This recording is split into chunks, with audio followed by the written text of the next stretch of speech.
მოგესალმებით ბავშვებო. მე დაჩი მასწავლებელი ვარ. ჩვენ მესამე კლასში უკვე მე-6-ე გაკვეთილი გვაქვს.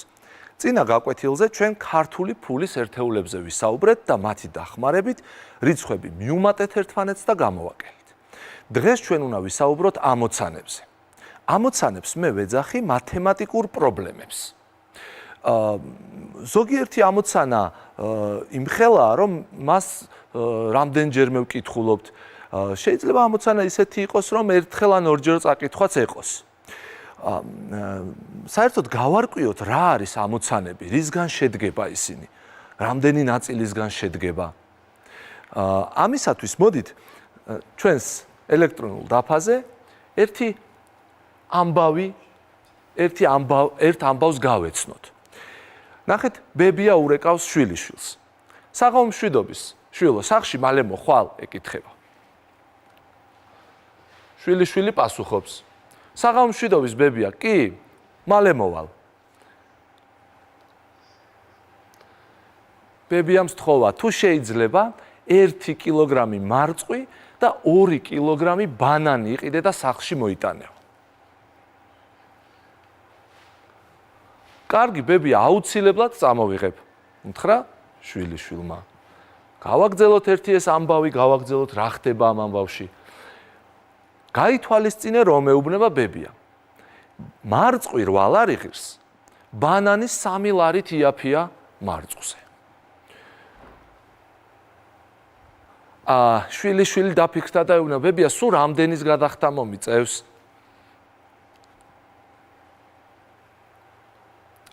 ბებიამ უთხრა, შენ უკვე დიდი გოგონა ხარ. მე მგონი თავად შეძლებ გამოთვალო რამდენი ლარის გადახდა მოგიწევს. რა თქმა უნდა შევძლებ. არ მოიწყინო ბებია. მე მალე მოვალ.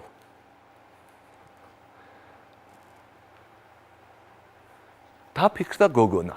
ნეტა რამდენი ლარის გადახდა მომიწევსო. აი ახლა ნახეთ ბავშვებო, ეს იყო ამბავი.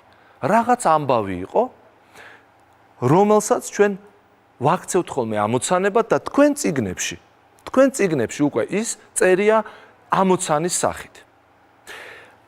ეს ამბავი შეიძლება ამ ამბავს მოვაშოროთ ზედმეტი რაღაცეები, მაგალითად, გამარჯობა შვილო, როგორ ახარ, როდის მოხვალ, ესენი არ ჭირდება ამოცანას ამოსახსნელად და უკვე ვაქციოთ მათემატიკურ პრობლემად, როგორც მე ვეძახი, ამოცანად. ნახეთ და აი ასეთნაირად ჩაიწერება. ასეთ ჩანაწერს თქვენ ხვდებით თქვენ წიგნებში. მარწყვი 8 ლარი ღირს, ბანანი 3 ლარით იაფია მარწყვზე, შვილიშვილმა უნდა იყიდოს 1 კილოგრამი მარწყვი და 2 კილოგრამი ბანანი. სულ რამდენი ლარი უნდა გადაიხადოს შვილიშვილმა? აი აქ მხოლოდ და მხოლოდ ის ინფორმაცია არის დატოვებული, რომელიც საჭიროა ამოცანის ამოსახსნელად. თუ დააკვირდებით, აი ეს ამბავი, რომელიც მარწყვს და ბანანს ეხება, ხომ, რომელიც გვეუბნება თითოეული რა ღირს და რამდენი უნდა იყიდოს, ის ზემოთ წერია, ხოლო შემდეგ წერია კითხვა. აი ნახეთ, უფრო გასაგები რო იყოს მე რასაც ვამბობ, შეხედეთ როგორ გამოვყავი მე ისინი ერთმანეთისგან, აი ლურჯ ჩარჩოში ჩავსვი ამბავი, რომელიც ჩვენ შევიტყეთ მარწყვის და ბანანის შესახებ, ხოლო შემდეგ კითხვა დავწერე. გაითვალისწინეთ, რომ ამოცანებში თქვენ შეიძლება შეხვდეთ ეს შეკითხვა შუაში, პირობის შუაში იყოს ესე შეჭრილი, ბოლოში კი არ ეწეროს. აი ნახეთ რას გულისხმობ, აი ასე შეიძლება ეს ჩვენი ამბავი, ეს ჩვენი ისტორია აი ასე ეწეროს. მარწყვი 8 ლარი ღირს, ბანანი 3 ლარით იაფია მარწყვზე და შემდეგ უკვე შეკითხვა მოდის. სულ რამდენი ლარი უნდა გადაიხადოს შვილიშვილმა? აქ კითხვა თავდება და გრძელდება პირობა. თუ მან უნდა იყიდოს 1 კილოგრამი მარწყვი და 2 კილოგრამი ბანანი. ასეთი ამოცანებით შეიძლება შეხვდეთ. არც ის არის გამორიცხული, რომ შეკითხვა საერთოდ თავში ეწეროს და შემდეგ პირობა მოდიოდეს, მაგრამ ასე უფრო იშვიათად ხდება. კარგით, მოდით ახლა აი ეს ამბავი, აი ეს ისტორია ჩვენ, რომელიც ამოცანის სახითაც ქონდა ჩაწერილი, მოკლედ ჩავწეროთ. აი ახლა უკვე დაფაზე მხოლოდ და მხოლოდ ის ინფორმაცია გადავიტანოთ ამოცანიდან, რომელიც ჩვენ დაგვჭირდება მის ამოსახსნელად და ისიც დავწეროთ ძალიან მოკლედ. ესე იგი, გავიხსენოთ, რა ვიცოდით, ჯერ თავზე დავაწეროთ ამოცანა, თქვენც თუ ჩაიწერთ, ძალიან კარგი იქნება. ესე იგი, დავაწეროთ ამოცანა ასე და გავიხსენოთ, რა ვიცოდით, რა ვიცით, რა გავიგეთ ამ ამბიდან ის, რაც ჩვენ გვჭირდება. პირველი, რაც გავიგეთ, ვიცით, რომ მარწყვი ღირს 8 არის. ამიტომ ძალიან მოკლედ მოვინიშნავ. ნახეთ, როგორ ჩანიშვნას გავაკეთებ.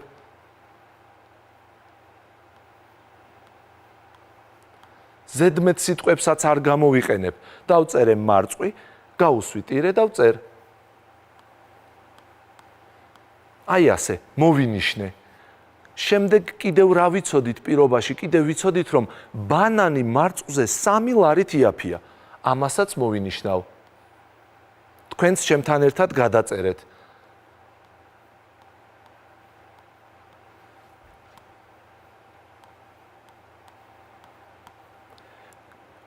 სამი ლარით და ახლა გამოვიყენებ ნაკლებობის ნიშანს.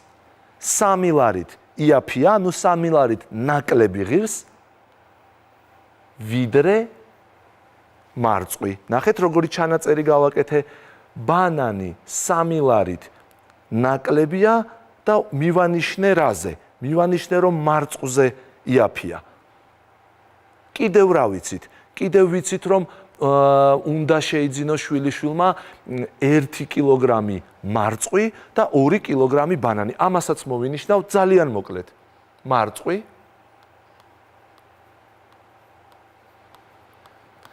1 კილოგრამი, ბანანი 2 კილოგრამი. ის, რაც ჩვენ ვიცოდით, აი რაც მთელი ამბავი ჩვენ რაც ვნახეთ, ხომ, ბებიას და შვილიშვილის საუბართან დაკავშირებით, აი ასე მოკლედ ჩავწერეთ. ამ პირობას ახლა აკლია შეკითხვა. ამიტომ მე ხაზს გავუსვავ, რომ დასრულდა უკვე პირობის ჩაწერა და ახლა დავწერ შეკითხვას. თქვენც ასე გამომყევით, ეს წერეთ, ხაზი გაუსვით, ოღონდ ახლა რასაც დავწერთ, არ ჩაწეროთ, ის უნდა წავშალო. ზოგიერთი მოსწავლე ამჯობინებს ხოლმე, რომ შეკითხვაც შეამოკლოს და დაწერს ასეთ რამეს, სულ და მორჩა, აი მხოლოდ ასე, სულ. და გულისხმობს, რომ სულ რამდენი უნდა გადაიხადოს. კი, ასეთ შეიძლება, მაგრამ მე მექნება თხოვნა, როცა ჩვენ შეკითხვას დავწერთ, შეკითხვა დავწეროთ ყოველთვის ვრცლად. არ შევამოკლოთ შეკითხვები. ყველაფერი შეგვიძლია შევამოკლოთ, გავაკეთოთ ასეთი ჩანიშვნები, მაგრამ შეკითხვას ნუ შევამოკლებთ. შეკითხვა დავწეროთ ვრცლად. აი ასე. ასე. ესე იგი, შვილიშვილს აინტერესებს, სულ რამდენი უნდა გადაიხადოს, ხო? სულ რამდენი ლარი უნდა გადაიხადოს. და აი აქ მივაწერ შვილმა. არ დაგვეზაროს შეკითხვის დაწერა, არ დაგვეზაროს. დავწეროთ ვრცლად. ესე იგი, გვაქვს პირობა, ამოცანის პირობა, ის ამბავი, რომელიც ჩვენ შევიტყეთ, ძალიან დავამოკლეთ და მოკლედ ჩავწერეთ, მაგრამ შეკითხვა დავწერეთ ვრცლად. ესეც ასე. ახლა თქვენ იფიქრეთ ამ ამოცანის შესახებ, იფიქრეთ, გოგონაც ფიქრობს, უნდა წავიდეს და იყიდოს. აბა ვნახოთ და ისევ ამბავს დაუბრუნდეთ, ნუ რაფერს ნუ დაწერთ, თუ შეიძლება, ნუ რაფერს ნუ გამოიანგარიშებთ. ჯერ ისევ ჩვენს გოგონას დაუბრუნდეთ და ვნახოთ ის რას ფიქრობს. გოგონა ფიქრობს, მარწყვის ფასი ვიცი, როგორც ბებიამ მითხრა 8 ლარი ღირს. მაგრამ ბანანი რა ღირს არ ვიცი, თავისთვის ფიქრობს. ესე იგი პირველ რიგში უნდა გავიგო რა ღირს 1 კილო ბანანი. რახან არ ვიცი, თავისთვის ამ შეკითხვებს ვსვავს და პასუხობს. ბებიამ ასევე მითხრა, რომ ბანანი მარწყვზე 3 ლარით იაფია. აჰა, აი აქ უკვე მიხვდა გოგონა, რომ ესე იგი 1 კილოგრამი ბანანის ფასი რომ გავიგო, 800 უნდა გამოვაკლო 3. 5 ლარი ღირს, ესე იგი 1 კილო ბანანი. გააგზელა გოგონამ ფიქრი, 1 კილო ბანანის ფასი გავარკვიე, ამბობს 5 ლარი ღირს, მაგრამ ბებიამ მე მთხოვა, რომ 2 კილო ბანანი მეყიდა. ესე იგი მე უნდა ჯერ გავიგო 2 კილო ბანანი რა ღირს. თუ 1 კილოგრამი ბანანი 5 ლარი ღირს, მაშინ 2 კილოგრამი, რა თქმა უნდა, 10 ლარი ეღირება. ახლა იხსენებს გოგონა, მე უნდა ვიყიდო 1 კილოგრამი მარწყვი და 2 კილოგრამი ბანანი. ბებიამ ასე მთხოვა, 1 კილოგრამი მარწყვი, 2 კილოგრამი ბანანი. თუ 1 კილოგრამი მარწყვი 8 ლარი ღირს და 2 კილოგრამი ბანანი 10, მაშინ მე სულ მომიწევს გადავიხადო 18 ლარი. ახლა 2 უჯრა გამოტოვეთ და დავაწეროთ ამოხსნა.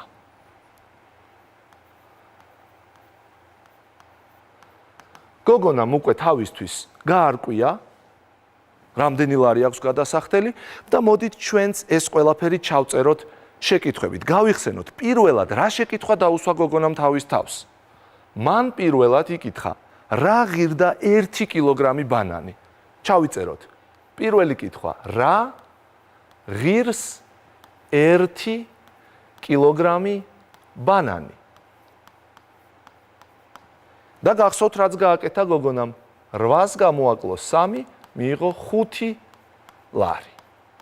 ამის შემდეგ გაახსენდა, რომ 2 კილო ბანანი აქვს საყიდელი და თავის თავს კითხა, კი, მაგრამ 1 ვიცი, მაგრამ 2 კილოგრამი რა ეღირება? შემდეგი კითხვა, ვიწერთ, რა ღირს 2 კილოგრამი ბანანი. თუ 1 5 ღირდა, გახსოვთ 2 მაშინ უკვე ეღირებოდა 10 კილოგრამი, 10 ლარი.